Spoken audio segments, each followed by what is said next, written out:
Welcome to Season 4 of the Knack 4 Business Podcast.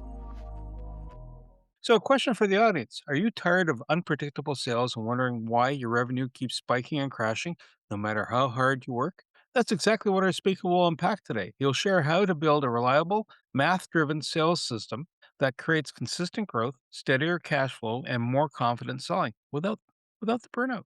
If this hits home, stay with us because Doug, our guest, will walk you through the mindset, systems, and simple steps that can help you double your sales with far less stress. Speaking of our guest, Doug Brown, CEO of CEO Sales Strategies. He is a leading expert in the sales, revenue, and profit growth, known for creating predictable math-based system that helps businesses and independent sellers reliably increase sales. Former military serviceman, he went on to serve as the independent president of sales and training for Tony Robbins and Chet Holmes, where he boosted team close rates by 143% and grew a product line by over 4,000% in just 6 months. Across his career, Doug has built or supported more than 35 businesses, helping generate over 960 million in sales for companies ranging from household brands like Intuit, CBS, and Procter and Gamble to thousands of entrepreneurs. He's earned top sales honors, led high performing teams, and created award winning development programs. Doug has also launched VidBitNo, a sales automation platform designed to increase conversions, retain clients, and help businesses double their sales through smarter follow up and daily performance tracking. After 4 decades of mastering business growth and personal development, he continues to teach others how to win more clients with simple, measurable systems. He lives in New Hampshire and with his wife, 2 daughters, and outside of his business, he's a passionate musician who has even sold gear to artists like Aerosmith, the Eagles, and Boston. That is Doug. Wow, congrats! And that alone just kind of plucks my strings, sir. Welcome. Good to have you here. Bernie, thank you. And Wayne, thank you for having me here. I'm very grateful to be here with you guys. So, do you have a favorite quote or saying that you like to use? I do. It's not always that positive, but it's like, every day you wake up, you have an opportunity, but usually what you want to do is going to take you twice as long or as you figure it's going to. That's that's kind of my motto. Make room for it so you don't be stressed out throughout. Perfect. So, you had a mindset shift for everything that generating predictable sales. What triggered that? Was it an epiphany where you're sitting there going, "What's going on? I don't understand," to, "Uh-huh." Yeah, it was a little more I think a little more aggressive than so when you're working with high performers, they're looking for results very quickly, and I in my own business would do the same thing, and it wasn't coming as fast as I wanted it to, and sometimes even clients wanted it to, and then so you get to a real breaking point of frustration. But then what I started realizing was it's actually not the strategies or the information, the education, or even the application of the strategies. A lot of times within the sales team members or within the leadership or even within myself at the time when I was looking at my own businesses, I realized that there's something holding up that isn't actually mechanical. It's actually on the other side of the human being, which is a lot of people are locked up in their limbic system in their brain and they're in fight, flight, freeze, or fawn mode. And so I started doing a little research on there and I realized that the limbic system actually works a lot faster than the prefrontal cortex of our brain. And the prefrontal cortex is the reasoning side of our brain. But like the limbic system takes like 1/200th of a second to activate from stimulants, but it takes a second or two for the prefrontal cortex to kick in. So when we're constantly using the limbic system of our brain first, and we're really emphatic, like, I'm sure this is it. I'm absolutely positive this is it. We actually persuade our prefrontal cortex to agree with us. And this is what gets people into challenge mode. And a lot of this comes from their childhood stemming all the way through. But that was the epiphany moment for me. I was like, if I can break this limbic cycle for people and get them into the creative side to perhaps we can, or perhaps this should go in a different way, then we were starting to get really great results because it was far more collaborative for everybody and they weren't afraid to actually do it. Doug, man, I've been around motivational training and trainers now 40 years, and Tony Robbins is probably the most universally loved and hated of the whole bunch. Sure. Tell me about your time with him and what he left you with. So I learned a lot from Tony. I'm very grateful I had that experience. I kind of pinched myself when it first started happening because Tony was there was a time in my life where I was just frustrated. Nothing was really going right. And then it's like 2 o'clock in the morning. I'm watching television and this big guy with this, big teeth came on and he's like, "Hey, I'm Tony Robbins, and here's my personal power two course, and or personal power, I think it was then." And I'm like sitting there going, "Well, I've spent $250 on stupider ideas than this." So I ordered the series, and I went through it, and it literally started reframing how I started thinking. When I got to work with him, I got to observe him, and I would be able to observe like when he was on stage, for example, and I would go to a Tony Robbins event, me personally, not just for the content and the fun and all the shift, but I learned from him from what's he doing on stage and how is he positioning here? And he's a master at doing that. I think Tony's one of the best, if not the best, salespeople in the world when it comes down to it. He's got all the characteristics from caring all the way to the empathy to the expertise, and knows how to disengage when it's not right for people, and knows how to actually help them cross that barrier of fear into that buying confidence area. So I learned a lot of that from Tony by watching him while I was there. And I think the single most transformative lesson from that experience was, he used to always talk about Knack, constant and never ending improvement. And constant and never ending improvement is really what I built my life on, because another gentleman, Alan Weiss, said to me one day, "Doug, if you'd mathematically do the numbers 1% better every day, in 70 days, you're twice as good." And so I went out and I brought it out all year long. And I said, well, that's 36, 37x. So if we just get incrementally better every day, that's why I tell people, look, this is probably going to take you twice as long as you figure it's going to, and maybe cost you twice as much as you figure. But if you get better at it every single day, then you will prevail. The reason people don't get what they want most of the time is because they quit. And so that's what I learned from Tony. Was I'm still grateful to this day to have had that experience. One of the things I find when people I've come from corporate space, and so you'd have sessions where, "Hi, this is a way to address something, whether it's an improvement piece, way to manage people, etc." And you sit there, and whether it's 1 hour or it's an 8 hour session, and then you walk away, everything's fresh in your mind, and then as time wears on, it just kind of tapers down. Right, Yeah. there's a bit of some things might still latch. How do you sustain, like, you have say a Tony Robbins event, right? It's high energy, you're in it. You're in the moment, you got the flow. 2 weeks down pipe, how do how do you hold on to enough that you can have that incremental change? What do you do to make that stick? Well, it's repetition, right? It's repetition to ad nauseum, really, when it comes down to it. So that's where a lot of people kind of drop the process. And so because we retain we'll lose half of what we learned within, a couple of days, right? We just won't remember. If anybody's like, no, no, I have the greatest memory, that's cool. You're better than most. But if I said to you, today is the 12th of November, what did you have for lunch the 3rd of November? Most people couldn't recall that quickly. But if you reminded yourself, hey, I had whatever for lunch, fish for lunch on every day, you reminded yourself and somebody asked you that question, you'd be able to recall it very quickly. So when you leave an event like that, or if you leave, whatever you're trying to learn something, don't just put it down and then just move on to the next thing. You want to go back and what are the lessons I've learned from here and how do I apply that? And that's why accountability is really important in life for all of us, because we show up, suit up, and do the deal over and over and over and over again. And that's how to reinforce that. So, when I was in the military, for example, when you first pick up, the weapon and back then we had steel helmets, right?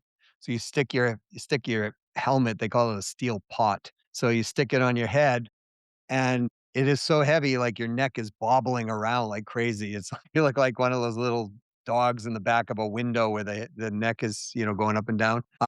Not real dogs, folks, the little toy dog. And, but by your 6th week, you're walking around and going, I don't even feel this thing, it's on your head.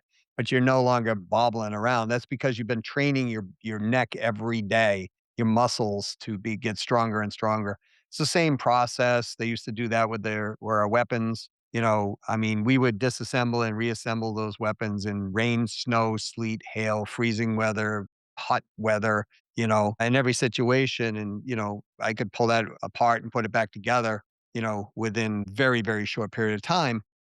And the reason you do that is because that practice of repetition commits it to habit, commits it to memory, so that when you need to be able to do it, you're reflexive, not actually having to think through it. And so when you're in sales and selling or building a business and you know what to do, somebody says something, you're like, oh, I've heard this 15 times. Here's how I'm going to handle this coming back. You're confident about it. And that's what creates this confidence is repetition and accountability. I have found in both being in sales and teaching sales is there's a search for a client, find a client, service a client, bill a client, start over and hate your life that seems to be endless.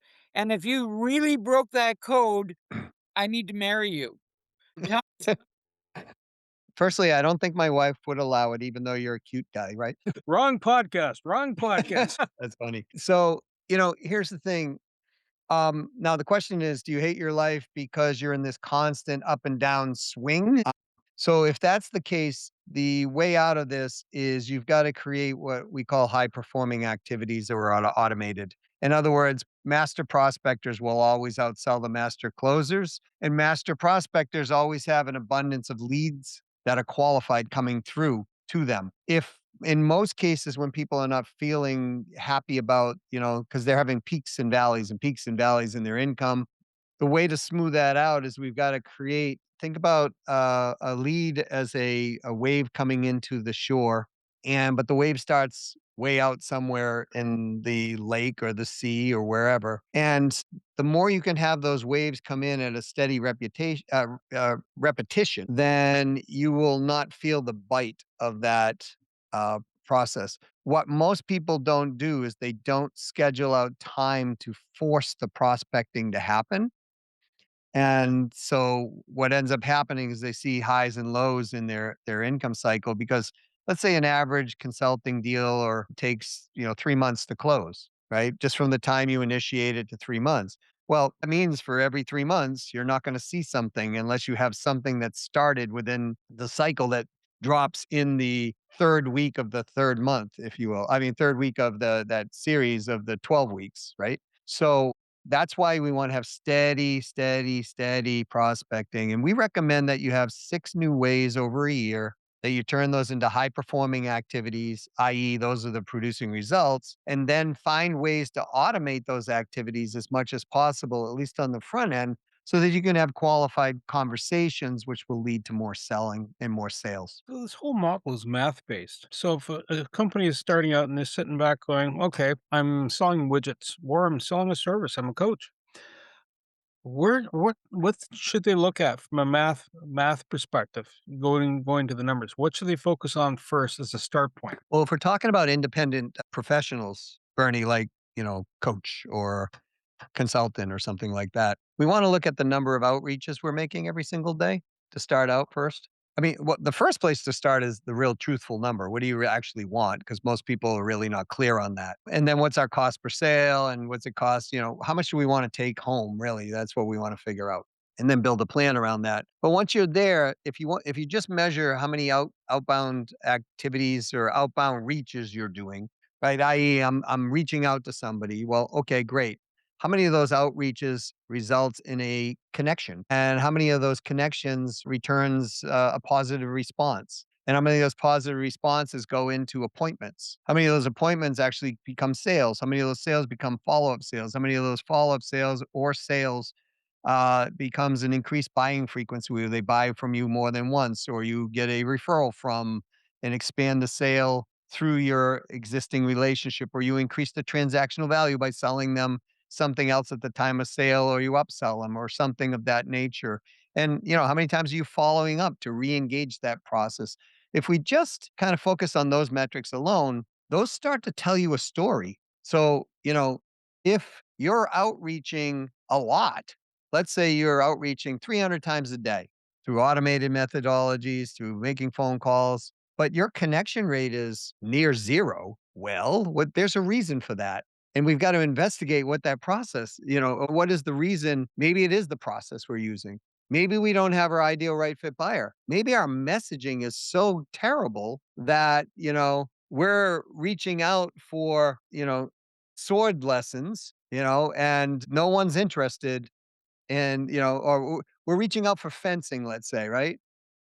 And there's, we're intending to do sword lessons, but nobody's responding to us because they're looking for, picket fencing, right? It's the same word, if you will. So I our knew you were gonna bring it back to that. I had already jumped that fence. Being from Eastern Ontario, I'd already gone there. That fence, you already jumped it? Oh, double pun. Oh, bad, Wayne. Bad. That's awesome, guys. Yeah, I mean, there's reasons. Like if we had these connections and we got a lot of connections, but they're all negative responses, let's say. Well, we know that our messaging, but let's say we got a lot of positive responses, but we couldn't get any appointments or we get our appointment setting ratios low. Well, again, it might be in the messaging. I had a business called Telecom Auditing Group where we would audit phone bills and consult on the telecommunication space. We averaged 24.5% savings across the board for our clients, not changing carriers. I just talked with AT&T at the time or talked with MCI at the time. That's how long this was, if for those of you remember MCI, and I would readjust their bill because there's always billing errors and mistakes. But we were only getting like 1 in 5 who were actually converting with the message, hey, I'll do all of this. You don't have to pay me. We just take a percentage of the savings. It was driving me crazy because I'm like, who wouldn't want to take their $10,000 a month bill down to $7,500 a month, right? And so one day I started asking questions of people who didn't buy, and then I started calling people and saying, "I'm not trying to sell you anything. I'm doing marketing research. This is what I do. Tell me why you wouldn't buy this." And they all started telling me the same things. Well, anytime you make billing changes on our phone bill, sometimes that creates a service interruption and we would lose more money by the service interruption than we'd save on the phone bill, so to speak. Or, I'm a hospital and if you knock down our telecommunications, we have government regulations that are got, all these things were coming up. And I'm like, okay. So then what I did is I led with a different line and I came out of the gate saying, if I didn't knock you out of service at a guaranteed rate of 99.975% of the time, and I could reduce your phone bill by 24.5%, would you want to talk about this? My close rate went from 20% to 71%. Wow. And so this is the reason you measure these ratios because the ratios start to tell you a story on how you can improve and optimize the process. I find interesting is that you have things you've learned where there's low hanging fruit. Some of our listeners have ADD. They only give us 7 seconds. So if you Yeah. only are going to give us 7 seconds, tell me a low cost sales improvement strategy or no cost sales improvement strategy that they could put in immediately and see 30% improvement. Well, I can't guarantee 30%, but I can guarantee improvement, right? So most people are neglecting two major factors in that regard. Number one, they're dormant clients. People have bought from them and they haven't re-engaged those clients in a long time. Just go back to your dormant clients and start talking to them. People who bought from you in the past that you frankly haven't been communicating with. There are sales sitting there for you in most cases.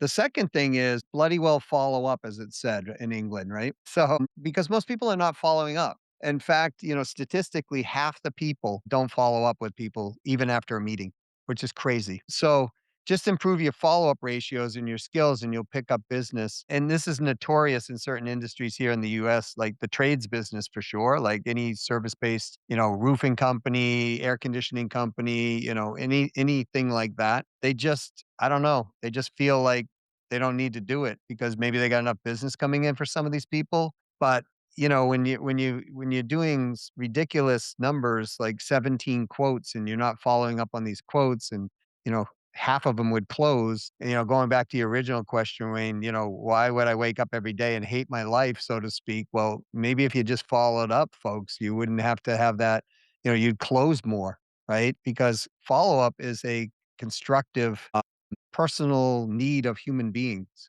In other words, we all want to feel like we matter. And so follow up is a common courtesy, you know. Guys, I used to do this thing live I'd be on in an audience, and I'd say to the women in the audience, I'd say, "You just went out on the perfect date. And how long does that person that you went out on the perfect date have to call you before they are burnt toast?" Number one answer was within 24 hours. Right? And I actually had women sometimes, evidently they've had, some trauma around this, but they would stand up. I've had a couple stand up and go, "I didn't have a guy call me for 5 days. If he called me now, I'd toss him off a bridge." Right? So, it's like, okay.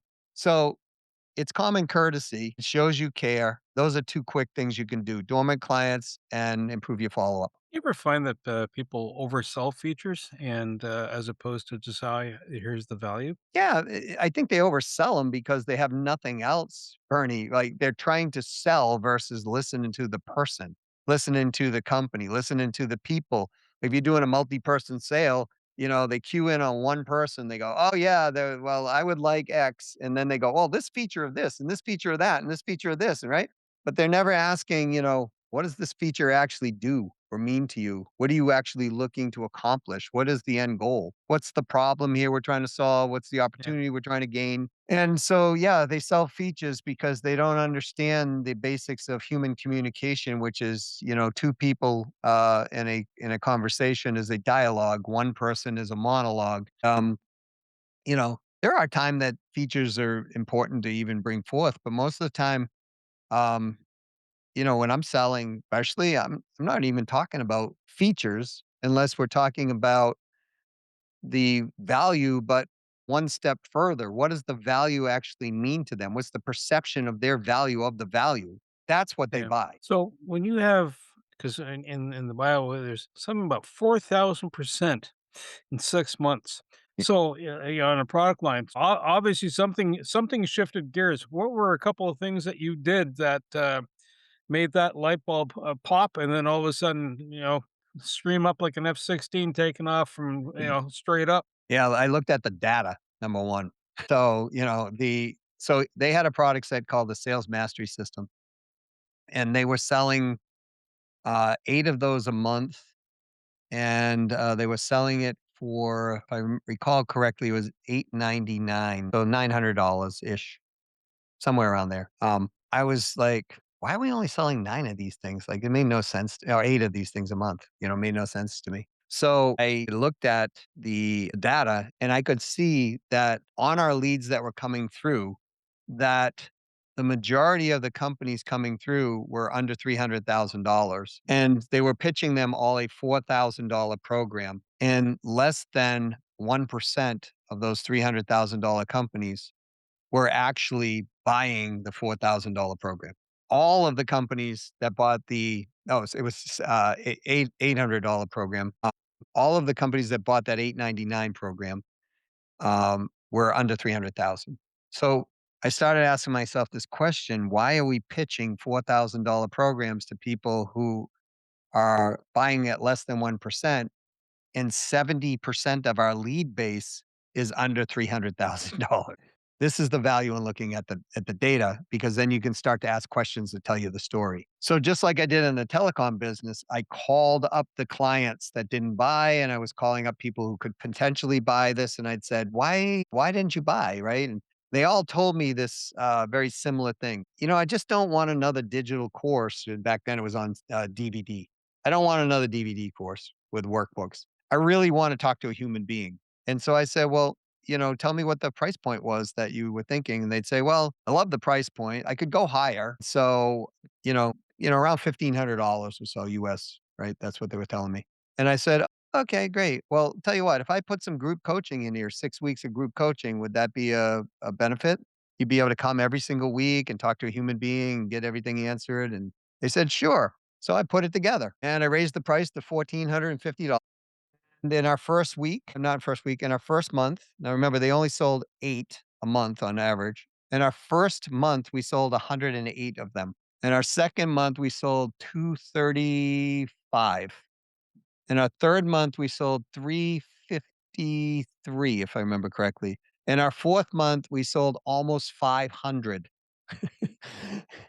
Now remember, so we've got 500 sales going on now at $1,450 versus 8 sales at $900, and it just kept going. So, some months we were up in the 600s, and it just kept going up and up and up. And it was all because I looked at the data and I just started asking questions. That literally made, tens of millions of dollars over time in the process. So that's how that product set came about and how that increase of I think the number was 4,152% on average, on the increase. You strike that you're roughly the same age as me.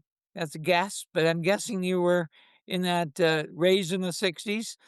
Y- All of us remember being on a telephone tree where you heard an automated voice and you pressed buttons and you did magic things and you hoped that death would come and that it would release you from this call. Yeah. And now we talk to consultants and they're telling the truth that automation is the future. What flipped the switch where somebody dreaded AI and phone trees to, man, this will really help me build business and make the client happier? What flipped that switch and how are you a part of that? So it's an awesome question, Wayne, because I'm not so sure that the last part of that point of the question is actually true. It makes the client happier, right? It's I mean, we all get stuck. I mean, I just had the hospitals are doing this. Drives me crazy, right? You get stuck in these branching trees and you're not feeling well, and it's like, oh well, fill out this form and do this up front and do that up front. And it's all automated. They're like trying to do the automation. And it's like, well, I have a question. And it's like, yeah, do this, do that. Right. So I'm not so sure that walking through the grocery aisle and having an AI bot, not be there to help you, human being, when you can't ring through, you know, I don't know, cucumbers or something, right? I mean, it's like, but the reason that people are doing this is because when you look at profit in any company, you look at raising revenues and profits. If you can lower expense, then you get higher profitability, just numerically, right? Human beings working are expensive. And so you put something in that works 24 hours a day, doesn't complain, doesn't get sick, doesn't, whatever, and can do those routine jobs. You now increase your productivity, maybe, but you certainly increased your profit. And so I think people now are more used to doing this because it's forced upon them, but I don't really think most people still, unless it's a very simple exchange, they don't really, what caused this? The internet, right? The internet, when the internet came about, it made it proliferated the ability to find information, and then that information is now synthesized into what people are looking for, and then people are getting the experience they want. And I personally think it is kind of creating a hell of a lot of tension in the world for people that they don't necessarily want. I think the convenience of it when it works is great, but, when you can't get an airline flight out and you gotta talk to a machine who keeps routing you round and round and round, or ask you for this piece of information and what's your frequent flyer number, and you don't even have it and it won't let you go further. I don't think that's but I think a lot of these companies that are really embracing this in that mass manner, they look at it as, okay, if we lose 4,000 clients today, but we gain 4,500, we're more profitable, right? So I think it just depends on the industry that you're using it in. The medical doctors, when you're walking in now, they're like, can we record this conversation so AI can transcribe it and stick it in the notes, et cetera, et cetera, et cetera. Right? They get a lot of pushback on that right now.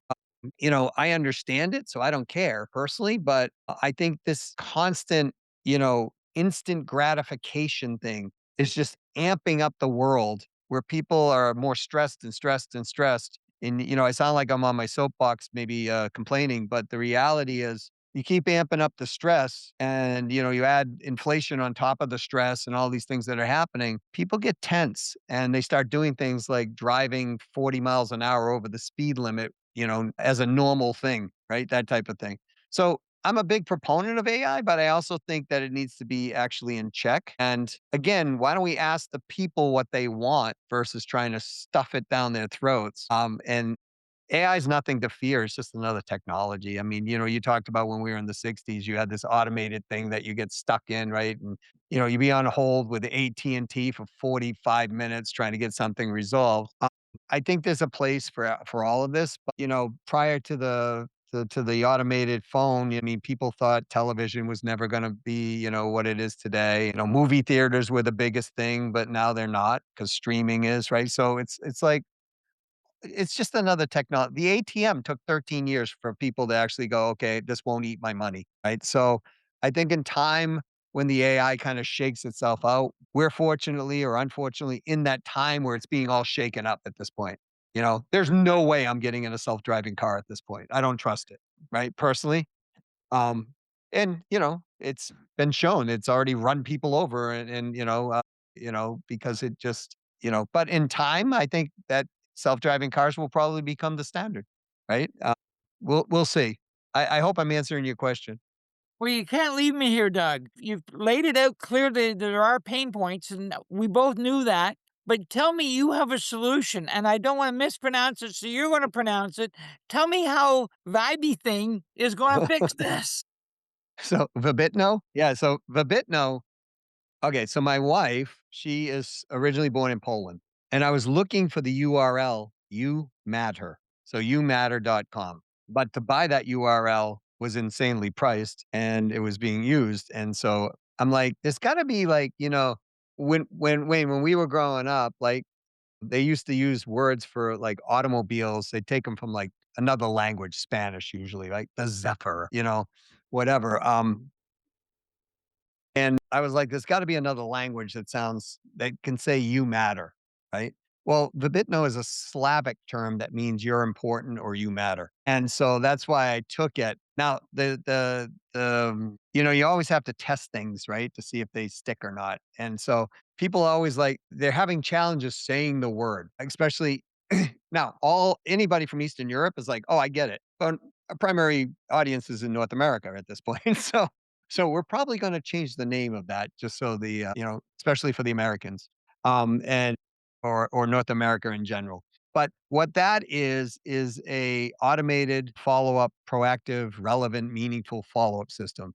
What does that all mean? That means the system learns about us, and it actually will create messages between us that are relevant. Like, I know you're in Ontario. I know, you're in Ottawa. We talked about, the hockey a bit, right? So I can get some points of interest. And what Babitno will do is analyze that and say, hey, you haven't talked to Wayne in, you know, 3 weeks. Let's reach out to Wayne and let's talk about Ontario and what might be happening in Ontario at this point, right?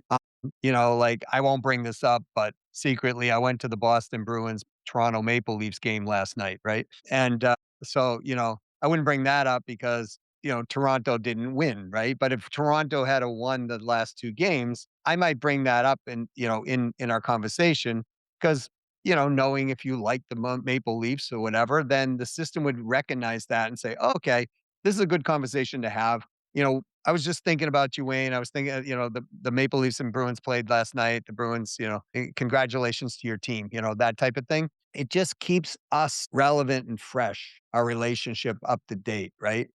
And we all know we went to school with certain people for 12 years, some of us, and we stopped talking to one another after that conversation. But then as life goes on, maybe you're on, what used to be called Facebook, now called Meta or some social media platform. And you're like, I wonder how Bernie's doing. I haven't talked to Bernie in, Jesus, 14 years, right? Hey, Bernie, this is Doug from school. I'm sorry we lost track of one another. How you doing? And Bernie might reach back, "Oh, hey, Doug, it's good to hear from you," right? We re-engage by the way, folks, dormant clients, right? You go back, not that Bernie is a dormant client, but this is all you do, right? You reach back out to him. And so Bernie and I reestablished that relationship.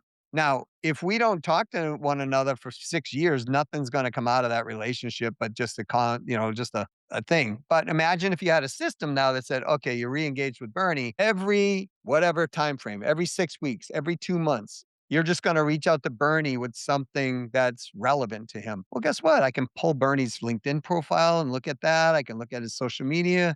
He might have articles out there. There's all kinds of things that we could do.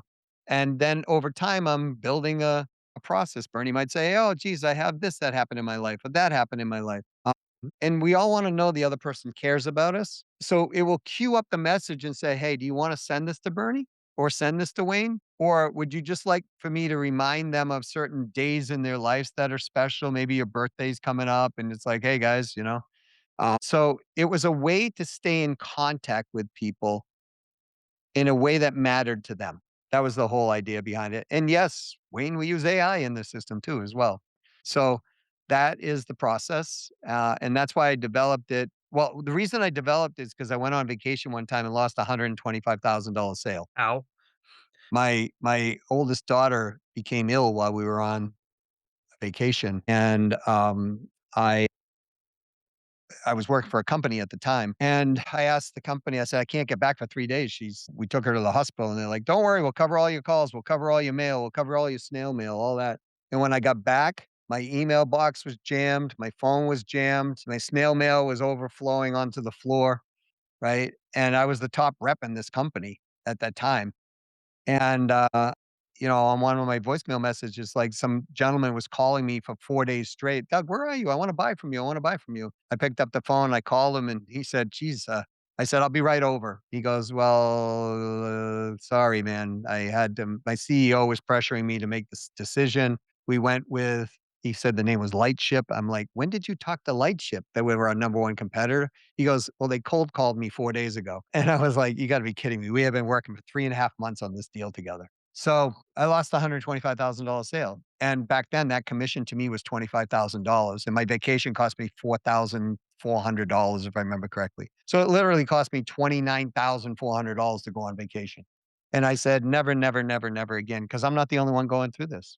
Right. So that's what I developed it for. Doug, if someone is listening to this story, listening to this podcast, and going, listen, I want to reach out to Doug. I want to get Vibitno in my space. First off, what type of budget? Second off, how do they reach you? And third off, do you have a book or podcast out there also? Yeah. And thanks for asking all those questions. The first thing is, the Bitno is is a thing that, think about it costing around 97 bucks a month, right? 'Cause that's about what it costs. I mean, we're actually doing lifetime memberships on Vibitno because we're finding that people who are in this, they're like, "I love this thing." And it's like, "All right, so let's put some more enhancements in there and let's help you wanna help us, we'll help you. Here's a lifetime login, fixed cost, boom," right? And then that goes to the development of the new features and stuff. If they wanna get a hold of me, probably the best way is email, actually. It's Doug at CEO Sales Strategies, plural on both of those.com. So Doug at CEOsalesstrategies.com. Some people reach out to me on LinkedIn at Doug Brown. And let's see what else. So you asked those Books, two questions. podcasts? Oh, the podcast of the book. I wrote I wrote a book called Win Win Selling: Unlocking the Power of Profitability by Resolving Objections. To my delight, it went to number one seller in I think 4 or 5 countries, and it's all about the psychology and philosophy on how to resolve objections, no matter what objection it is. So instead of giving people like, if they say this, say that, right? That type of thing. It's about the psychology of why they're saying that and how you can say whatever you need to say. And the words don't always have to be perfect, but you can still get to that thing. So it's a whole process on how to resolve those. And then I have a podcast called the CEO Sales Strategies Podcast. A coincidence. Yeah, didn't take a lot of thought on that one, right? I started that podcast it's called the Double Dog Dare. It comes from the movie Ralphie and the Christmas movie or whatever. A lot of my friends were like, "Hey, listen, you have all this experience. Why don't you just share it on a podcast?" And I'm like, "Why?" And they're like, because people need to know this information. And I said, "Okay, but I'm not doing a podcast." And then one of my friends said, "I double dog dare you to do the best podcast in the world," right? And I'm like, "All right, put your money up where your mouth is," and all that stuff. And we made a little bet. And in our first year, the podcast just started shooting up because what I did is just like you guys, I brought real people on. And my criteria was you had to build at least a $5 million and up company. And we're going to talk about the good things you did. And we're also going to talk about the hard times and the bad things that happened and how you got out of both of those, what you learned from those. And it was a pretty successful thing. My friend does no longer double dare me on certain things at this point. Why? So, and so, I mean, it's great. I had like very successful entrepreneurs on there. I actually, Brian Scudamore from Canada, 1-800 got junk. He was on the podcast. Super nice guy, smart guy. We were joking because I actually had the idea of 1-800 got junk before he did, but I never put it into play.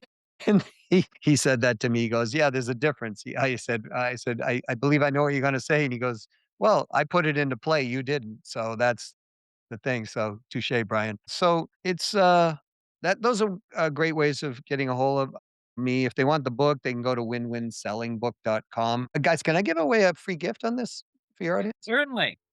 Um, Absolutely. I did this whole it's a video course, but it's kind of a concise video course, but it's on the what we call the 2X methodology, which is really how do you double your sales predictably with metrics. And they can get it at ceosalesstrategies.com/, the number 2 and X. So it's just CEO Sales Strategies /2X. They exchange their name and email address, but they get a very robust course on how to do this. And it's not a long course because what I've learned over time is 13% of people will actually, even if it's a long course, they won't, only 13% will actually watch it through. Right. So we shortened up the course into more of a mini course, give you just what you need to have to, get things going. And, so I'd like to give that away if that's good. So thank you guys. Doug Brown, I want to say thank you so much for sharing a wealth of information, everything from Vibitno, the podcast information, the book, and the course that you're offering to the listeners. I like to say thank you to Wayne Pratt as to being a co-host, and you, especially you, the Knack for Business listeners, because without you, then what's the point, right? And so just remember, Doug helps business owners replace the unpredictable sales with reliable, repeatable revenue using simple. I'm going to redo that again because I just rolled out of my tongue a little sideways. Doug helps business owners replace the unpredictable sales with reliable and repeatable revenue using simple, measurable systems that remove the stress from selling. Because if you're stressed, then you're not going to make good choices. Right? And he's passionate about it. So reach out to him. Everything you heard today is for educational purposes only. It's not professional advice. Before you act on anything, talk to a certified expert in your area. Your accountant, your lawyer, someone who knows your situation. We share perspectives. You make the decisions. Want more? Head over to blog.knack4business.com, packed with practical episodes on AI, marketing, leadership, and growth. No fluff, just the good stuff. Subscribe while you're there. Until next time, keep building. To reach the podcast hosts, email them at info@creativeinsight.com or by the website creativeinsight.com, spelled KREATIVISIGHT.com. To reach Wayne at his email, wayne@motive8u.ca, that is MOTIVE, the numeral 8 and the letter u.ca, or his website, motive8u.ca. If you would like to be a guest on this podcast and share your knowledge, let us know. We would also appreciate your feedback on the content or format. Check the show notes for more details. For these podcasts, we like to acknowledge the support and thanks to the following people. Carl Richards from Podcast Solutions Made Simple, a renowned podcast expert. Fred Crouch, who is the Property Wizard podcaster, where Bernie is a co-host. Jovan Strika from At Hive, a co-working space that is more than just a space. Then Melanie Weber, Bernie's invaluable business partner, and Wayne Pratt from Motivate You Inc., who serves as both a coach and co-host of these podcasts. Disclaimer. Please note that the Knack for Business podcast episodes are meant solely for educational and general informational purposes. The information and opinions contained within are not intended to be professional advice on any subject matter. The thoughts, views, and opinions expressed by the participants are their own personal beliefs and do not represent the views of the podcast hosts or any affiliated organizations. It is important to note that this podcast is not a replacement for consulting with certified experts in your area who possess knowledge of your unique situation. The hosts of the podcast, along with any participants or affiliated groups, do not take responsibility for any actions taken or not taken based on the information presented in this episode. It is highly recommended that individuals seek guidance from their own personal advisors in fields such as accounting, law, or other pertinent areas prior to undertaking any actions or making decisions that may impact their financial, legal, or other aspects of life.